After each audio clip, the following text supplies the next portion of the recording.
जी protest हो रहा है इधर रोड ब्लॉक है बिल्कुल। ये चलाना में खालिया रोड से रोड ब्लॉक हो चुका है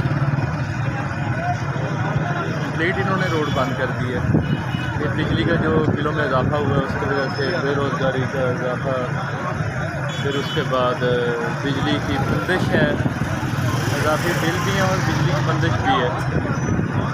अब चेक कर लें जी लाकानूनियत है पाकिस्तान के अंदर। ये जी सिर्फ एक बंदे के बूझ के अंदर सब कुछ हो रहा है। आवाम को सज़ा दी जा रही है एक बंदे के बूझ में, ठीक है।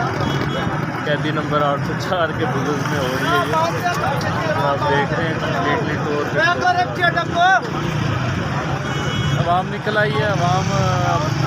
आवाम की बर्दाश्त का काम ख़त्म हो चुका है अब, ठीक है। ये देख रहे हैं आप भी निकलें।